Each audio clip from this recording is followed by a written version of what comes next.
busting my balls, Billy, okay? I can already tell that I don't like you. Why the fuck are you busting my balls? I ain't scared of you motherfuckers. It might be your first ball job.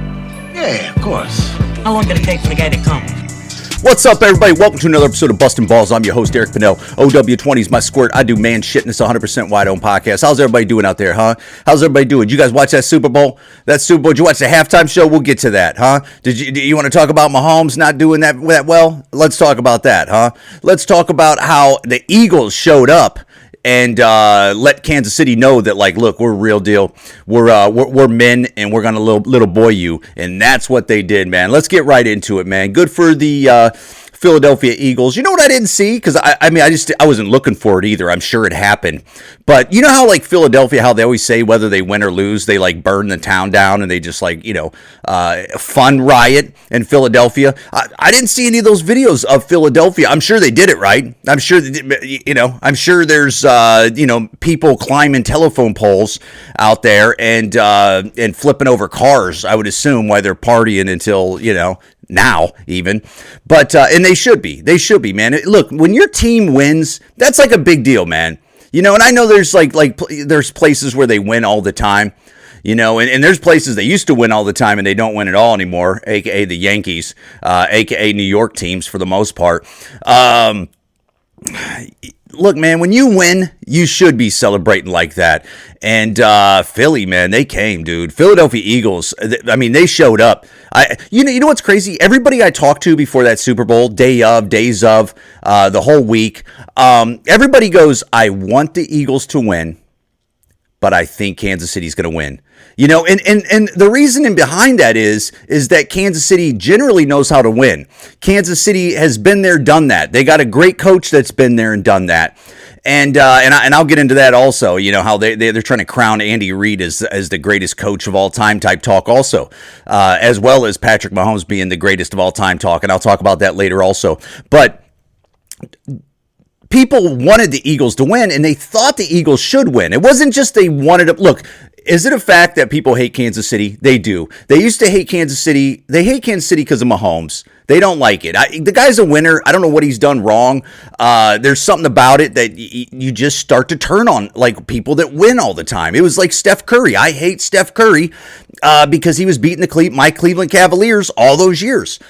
People start to hate LeBron James because LeBron James dominated the East for so many years. So if you were a Bulls fan, you couldn't get past LeBron James. If you were an Indiana Pacers fan, you couldn't get past LeBron James. Now flip it. All the teams in the East, they couldn't get past LeBron James, and why? That's one of the reasons why they hate LeBron James. That's grown over the years, is because your favorite team couldn't get past LeBron James in the East. That was one of the reasons why you hated LeBron James. One of the reasons why a guy like me hated Steph Curry is because LeBron James couldn't get past Steph Curry in the finals. They had such a great team. They had a dynasty. They had, an unbeatable team for many years. And that's why I hate Steph Curry, and among many other things, like his wife and her cookware and shit. But that's just me nitpicking because I don't like him. I don't like things that are connected to the Golden State Warriors because of them winning and selfishly keeping my Cleveland Cavaliers, and at the time LeBron James, out of the championships. That's why people don't like Patrick Mahomes. So then they start looking at his wife at the time. Remember when Patrick Mahomes' wife, people hated her a ton? The number one person that loved Taylor Swift coming around the Chiefs game was Patrick Mahomes' wife, because once Taylor Swift started coming around the Chiefs game up there in the little box up there, then people started hating Taylor Swift even more, where they go, I hate her. Why is the NFL showing this? That Patrick Mahomes' wife loves Taylor Swift being there, because the hate that used to go towards her is now directed towards Taylor Swift at a greater level. So if anybody loves Taylor Swift being at these games, it's going to be Patrick Mahomes' wife. And I don't know. Is it Brittany Mahomes? I think that's what her name is. Or his brother. Like, that's how bad people hate Patrick Mahomes. They started hating his wife. They started hating his brother doing TikTok dances and stuff, which, it's easy to hate those TikTok dances when he was doing them. I haven't seen the guy in 2 years. I don't know where he went. They told his ass to get off camera, dog. Like, you ain't doing nothing over here. But, dude, people hate the Chiefs. So when you talk to people during the week of the Super Bowl before they played it, most people wanted the Chiefs to lose. They're done with them. They're done with them, and and also, like a real football fan, they don't like Taylor Swift being up in the NFL, what they're doing, where they go, show it up there, show it up there. And it's like, yeah, they're getting fan bases. I just went to Disney on Ice yesterday with my beautiful 4-year-old, my beautiful wife. And I seen a woman in line with her guy that had a sweatshirt. It was a Chiefs sweatshirt, and it said, I'm rooting for Taylor's boyfriend. So they're getting merch off it. They're making money off it. It's nothing but probably a plus for the NFL and Taylor Swift, but it makes people hate him more, and like strongly, where it's like, look, I don't like the Chiefs, I don't like the NFL a little bit less, and I definitely don't like Taylor Swift every time they're showing it. Because what they're doing also that people don't talk about at these games, these NFL games, when they show Taylor Swift in the audience, is they're promoting, you're trying to jam a product down our throat that we didn't sign up for. That's part of why NFL fans do not like. They're not there for that. Okay, I get maybe some of the women in the room and some of the GAY guys in the room and some of the lesbos in the room, and I don't know who, that's a Swiftie, how when they see it they go, oh, whatever. So if you're trying to get their eyes on it, I get it. You're trying to get women to buy sweatshirts to say I'm rooting for Taylor Swift's Taylor's boyfriend. I get it. If you're trying to make that extra money, which I get it. If you're running a company, you want to make that extra money, but when it's starting to turn off the ones that got you to the party, you might want to reconsider it, because you're trying to jam, the NFL is trying to jam a product down their fan base's throat by showing Taylor Swift too much that they didn't sign up for. They don't want that either. Just show us football. Actually, show us better football. Like, the one thing the NFL should be focusing on is better football. It should be possibly more physical. It should be faster. It should be less calls. It should be more grimy. It should be more character based with your players. All right, like there is something to that. There's a reason why people like Mean Joe Green and characters of the past like that, like Lawrence Taylor and stuff. They like that part of the fight in football. And the more you put like Taylor Swift's pictures up there and videos up there and running flag football, dude, they're trying to throw flag football commercials down our throat that flag football should be a varsity sport in every high school.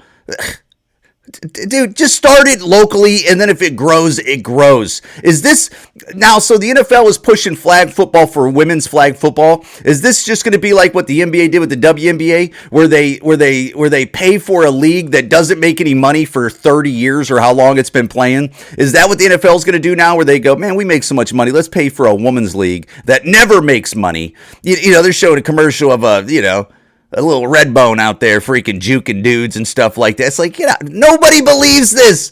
This is insane. Like, who watches this and goes, and I get it. It's make-believe. I get it. Look, if a women's flag football league starts and it grows, let it grow organically. Let it grow grassroots, that way. Stop trying to throw money at stuff that really most people do not care about at all, NFL, in the world. How about that? Pickleball's only going to be so big. Let it grow grassroots. All right, it's growing that way. If flag football for females grow like pickleball, you'll be fine. But don't throw it down our throats, okay? But anyways, let's get back on path. Let me walk back on there after I get a drink of coffee here. All right. So everybody that you talk to, would say that the Kansas City Chiefs were probably going to win. They were probably going to win, and that's mainly because they respect how they can win in big games. They're not shook. They usually step up to the plate and they win. Andy Reid is a great coach. They got a fan base, but man, did the Eagles come and punch them right in the face, dude. The Eagles did not play around, dude. The Eagles came and they played steady, and then the Eagles just played steady all game. They just played like, look, we're just going to keep chugging down the tracks, and we're going to keep trying to punch you in the face. Dude, what offense did Kansas City have the first half? I didn't even see. Honestly, I never even looked at the stats. I'm not gonna, because I watched the game. Kansas City didn't have any stats. I know at the end they ran up some points. Man, that's garbage time. If anybody plays fantasy football, that score that you seen the Chiefs have at the end of the game and what the Eagles had, that was garbage time. I mean, most of the game they were shut out. I think all the way up until the fourth quarter, or to the end of the third quarter, they didn't have any points. You know, I mean, dude, the Eagles 100% housed the Chiefs. I mean, that's what you call housing somebody. That's big boy and mushing your little boy face type stuff. That's get over there, little boy. And they little boyed this so-called dynasty. They little boyed, the Philadelphia Eagles little boyed this so-called dynasty, this GOAT that everybody's talking about. This guy ain't no GOAT. This guy's a good quarterback with a good coach. And dude, first of all, when you had Tyreek Hill back in the day, you had Kelsey at his young prime. You know, Kelsey, of course, Kelsey's a Hall of Famer. Tyreek Hill's a Hall of Famer. They had Kareem Hunt before he did something to a woman. I can't even remember, and he got kicked out of the league or they're traded or dropped. Dude, they had a squad. And dude, Mahomes is good. He's good. But to be the GOAT, dude, people forget Tom Brady played for like 20 plus years, didn't he? Didn't Tom Brady play 20 years in the NFL? It ain't like LeBron James, which is also impressive, playing 20 years in the NBA. Tom Brady played 20 years at high level, mostly one team, but did it on two teams, and then went to the second team, played it at a high level. And you're saying that Patrick Mahomes is already better than Tom Brady? Man, get out of here, man. You guys are too much in the moment. People that think like that, you're too much in the moment, and it's just like, look, man, this is a long marathon. And not saying that Mahomes can't be talked about as one of the GOATs, and maybe is the GOAT, but he has to put in a lot more work, dude. Just because you would have three-peated, which you didn't, and you guys were already talking about three-peating, which is obviously cursed you, you're not the GOAT. Stop talking about the GOAT. Dude, you got a long way to go. And clearly, the Kansas City Chiefs were a paper champ, dude, this year. They didn't beat anybody the whole year if you watch the Kansas City Chiefs. That's why most people even said that the Eagles should win, but Kansas City probably is going to win. Because when you looked at Kansas City all year, yeah, they had a good record. How many teams have good records that make it to the playoffs or Super Bowl and they just get punched right in the mouth? Like they just did yesterday at the Super Bowl. Lots of teams. The record really does not matter all the time. I mean, yes, it gets you to the playoffs to put you in action. Then you get to the playoffs, you got to win to get to the Super Bowl, of course. Those numbers do matter. But all year, nobody was saying that, man, those Chiefs are really tough. They're really tough. Dude, the Chiefs, honestly, have had a wide receiver problem for probably ever since Tyreek Hill left. They've had a wide receiver problem ever since Tyreek Hill left. They haven't had a dominant receiver. They had Rice that, you know, crashed his car and then ran from it, and then he blew out his knee sometime this year. He was their number one, but he's not there anymore, and he's a great wide receiver. And they have great wide receivers that they place in there. Hopkins, obviously, is a big-time guy. Oh, boy, that's number one. That's really fast. He's a big-time player. He ain't a number one. He's a big-time player, though. Okay, he's a weapon. Okay, used correctly. With the number one receiver and that I can't think of his name right now off the top of my head. I'm not going to look at it. My coffee hasn't kicked in yet. God, I can't think of his name, and I'm not going to worry about it. I think he's number one. He scored a touchdown yesterday. I think he scored 2 touchdowns. He's a weapon with the number one receiver in Kelsey. Okay, that guy's very dangerous. But without those number ones, he just has a couple plays in him a game where you go, yeah, he could game break you, but he's not a number one. So all year round, everybody was looking at Kansas City just thinking like, look, man, these guys are who they are, but they're not what you really think they are. And yesterday proved it. The Philadelphia Eagles punched him in the mouth. You know, I think they were worried about Saquon Barkley running for 200 yards, and that was how it had to look. They focused on stopping Barkley, which they did a good job for the most part, stopping Barkley. But then you know what? Jalen Hurts, you know, he was good enough, and those receivers are good enough, man. You got Smith that had a touchdown, and then that's really good. Number 11, I think. It's so funny how I can remember their number, but I can't. AJ Brown. How I can't remember their names. It's just my coffee hasn't kicked in, and I'm doing early morning podcast. Let me take a drink here. Yeah. So them stopping Barkley, obviously was a goal. But then they clearly go like, look, we're actually got really good receivers and a tight end right here, and we're going to beat you there. And they did beat them there. And then, not to top it off, the Eagles defense, dude, they came big boy style. How many times they sacked Mahomes when it really mattered? How many times did they get after him when it really mattered? I mean, this guy looked uncomfortable the whole game. And you're saying this guy's the GOAT? Kansas City, you got some real thinking about on the offseason what you're going to do. Is this the end of your little so-called self-proclaimed dynasty? Or are you going to go out there and fix that offensive line? Or are you going to go out there and get real wide receivers? Or are you going to go out there and, maybe get you a running back that's actually going to, step up? And look, I don't know. I don't know what Kansas City, they clearly need an offensive line that needs to be better. Because, Philadelphia, that defense, which, it makes me, it makes me grin a little bit because that Philadelphia defense was it's all Georgia players. Remember when it was like all Georgia players, and Georgia has been great for like the last 3 seasons at least. And they got all of Georgia's like greatest players, for the most part. Playing on the Philadelphia defense, and at first it didn't translate. It wasn't like all year round. I do fantasy football, and it wasn't like all year round Philly was like, whoa, that's the dominant defense in fantasy and NFL. They were a good defense, but man, that defense jumped up when they needed to jump up, and they showed themselves who they are. And that defense needs to get more credit for what they did last night than probably any of the Philadelphia offense. And I was really impressed with the Philadelphia offense, but that defense, they need to pat that Philadelphia Eagles defense on the back because they're the ones that really helped the Philadelphia Eagles win that Super Bowl. That's who won the Super Bowl for the Philadelphia Eagles, is that great defense.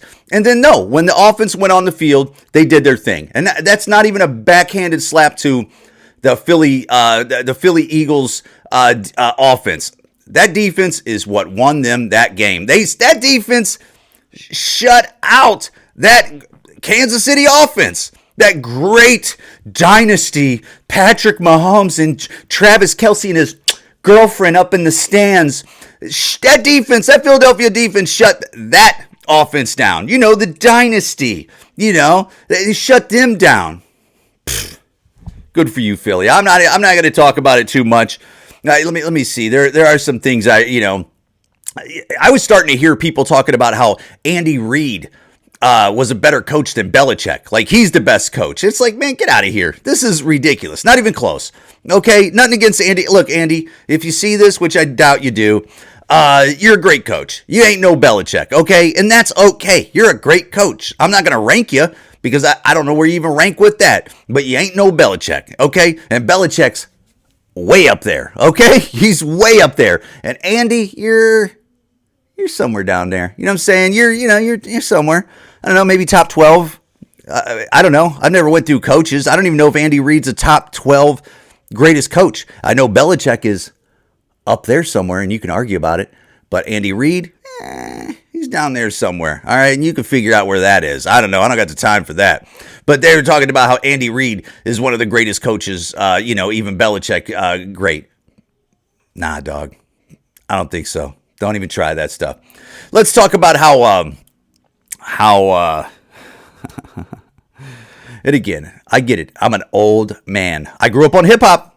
My hip hop timeline goes for a lot of years up until a certain point. I mean, it really goes up to about 05 is where my hip hop timeline goes. About 05, 06, about 05, 06. And then it at the end of at beginning of 06, and then it just drops off. My life got busy, and I became an older person that had other stuff to worry about. So take that with a grain of salt. What it is. But that halftime show was, I get it. There's people who love Kendrick Lamar, and I guess I get it. He's probably the biggest artist in the last 6 months at least. Not saying he didn't deserve that at all. If they said Kendrick Lamar's playing halftime, you go, okay, he's playing it. He comes out. Kendrick Lamar comes out, and he's the size of a girl. I didn't know that. I don't know. I never pay attention to dudes' heights and stuff like that. But when the backup dancers are taller than Kendrick Lamar, That's how I knew he was like short. I was like, dude, they should have had those backup dancers like lower to him somehow, and then he was on a higher platform, because he just looks like, dude,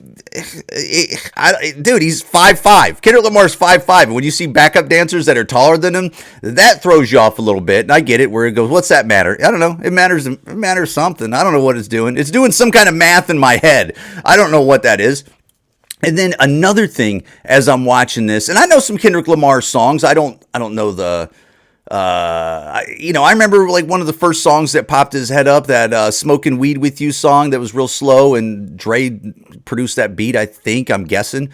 And then I've heard all the songs that are on TikTok songs. I've heard all these, pop out song, whatever that is. I heard I heard these songs. A lot of people's heard these songs. That's why they probably had him on there. Like even, grandmas and moms that are on TikTok, they're hearing these songs, or they're using them for, a cooking recipe.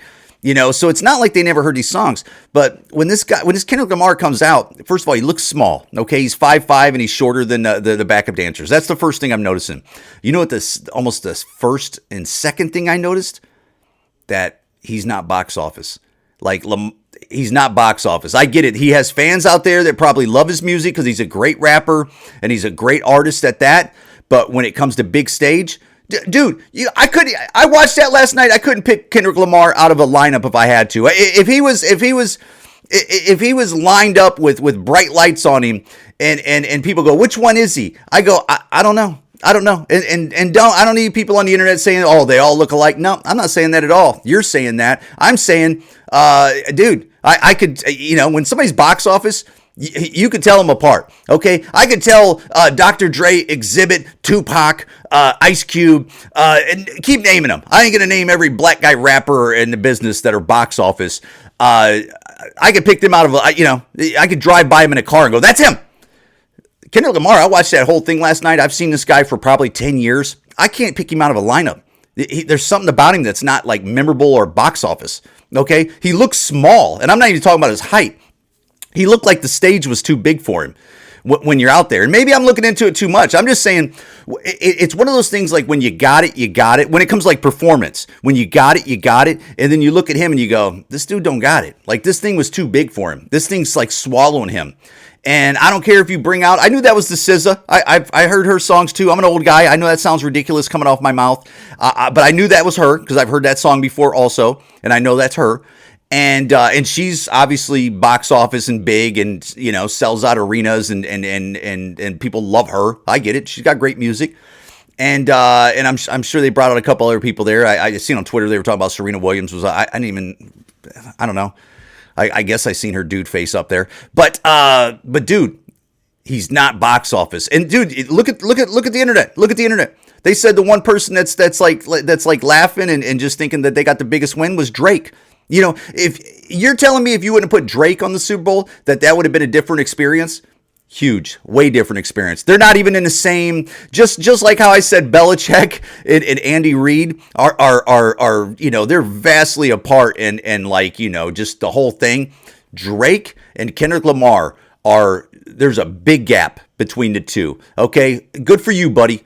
You've had a career, Kendrick Lamar. Good for you. You've had some songs. You've had a great 6 months to a year. But when it comes down to it, you ain't him. Okay, you ain't him. And I'm not. Look, man, I'm an old guy. Okay, I bought Drake's first album CD. I was doing comedy in Detroit. I rented a car from Chicago to Detroit. I went and bought a CD because I was like, I need some music to listen to. This is how long it was ago. I mean, look up when Drake's one of his first albums came out. I bought that. I listened to it the whole way there, whole way back. When I did The Weeknd or whatever like that. So, I've seen Drake around. I don't keep up with his catalog. I'm an old man. But I'm saying when you do the eye test, it's always the eye test, dude. And sometimes you can get the eye test wrong. Like, who knows? Maybe in 3 years from now, you see him and you go, oh, yeah, he's grown out there. Dude, I remember seeing, and I don't want this to come off like it is going to come off like a negative comment.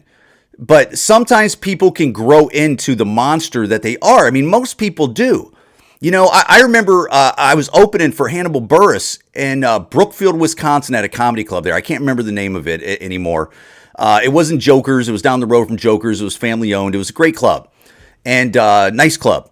And I remember when Hannibal first started headlining. Now, I'm talking like I would see Hannibal for years at open mics, and he was building his career, and he was trying to figure his thing out, and trying to figure out this great comedian that he eventually turns into, and this really good acting career, and this entertainer. I seen Hannibal a lot of years develop as an open micer, just being in the Chicago scene.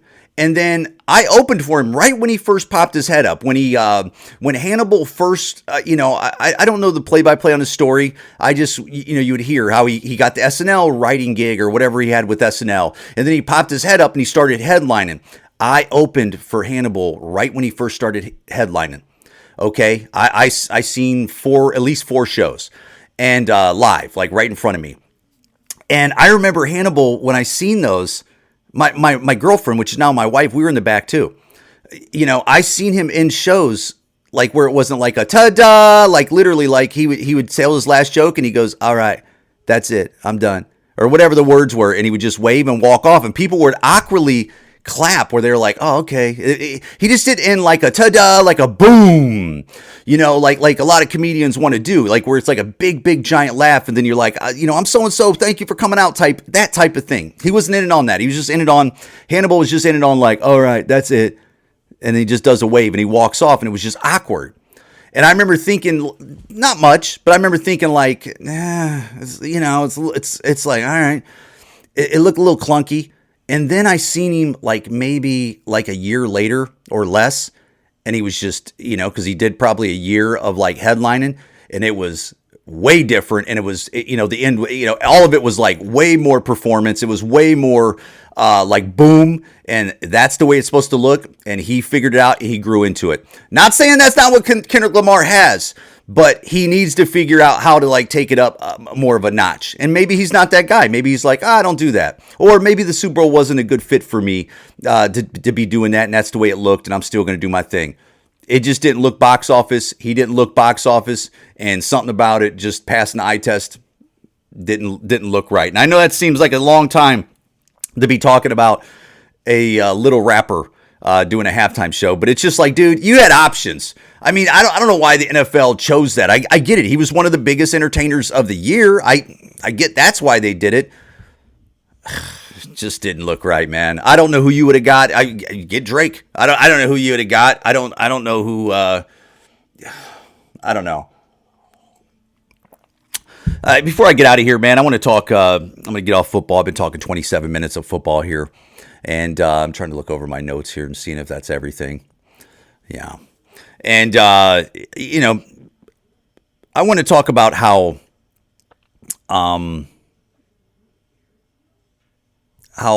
this whole thing with the government, and how some people got a problem with, Trump, and how some people, dude, just like how Patrick Mahomes' wife didn't mind Taylor Swift showing up in the box up there at the football games, because now everybody hates Taylor Swift more than they hated Patrick Mahomes' wife. Because that whole analogy, how like Mahomes' wife loves when Taylor Swift showed up, because now they don't hate her anymore, they hate Taylor Swift more.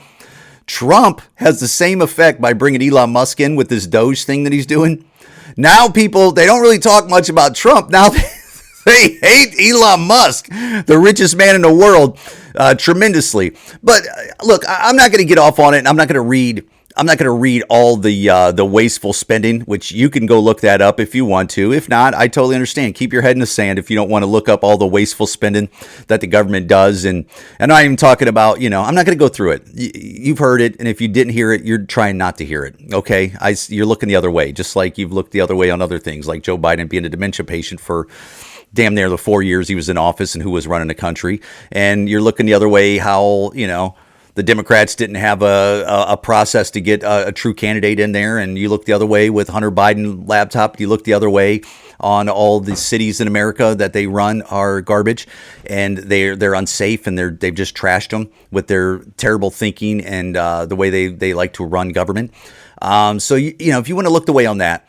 But to think that Donald Trump, that gets elected to office, so he's a guy that's coming into, look at it like almost like a company, Okay, whether people like that or not, you could use your own words how you want to look at it, but he's running the show. Donald Trump got elected to run the show, and he's putting guys in there to go, look, let's audit the books, man. Let's see what we're working with. Okay, put your software on there, and let's look at the books and see what we're looking at, so we know what we have to do and deal with, and what problems are bigger than others, and where we can take this money and put it there, and maybe we shouldn't take this money and put it there, and let's not take this money at all and put it there. That's a waste of spending. To think that a guy that got elected to the presidency, that's running a country, that it's a problem that he's looking at the books and kind of, auditing it and looking at it and going, hey, this is silly, that's wasteful, that's corruption, and people got a problem with it. I don't got much. There ain't much talking that we can probably do, because that seems like simple thinking right there. Okay, and I get it. You're worried that it's going to cut this, cut that, cut this, cut that. Let them figure out what's going on with all the money, and then let them figure out what they want to do to spend the money in the best way, and hopefully it benefits Americans. That's all I got to say about it, guys. Bustin' Balls podcast on most platforms. Eric Pennell Comedy on other platforms. If you like this podcast, please share it. If you like the videos, please share it. It helps. I'm trying to grow the YouTube. I'm trying to grow just the podcast in general. And by sharing it, it helps. Sometimes it puts these clips in front of other people that they start to follow me. You understand how this whole thing goes. Keep putting titty nipples in your mouth. Get your goddamn money. Throw some drinks down your throat, but don't become a fucking drug addict. And let's win. Keep your old lady off your back, and let's win, and let's have a good year. Guys, thank you for listening. Bustin' Balls podcast.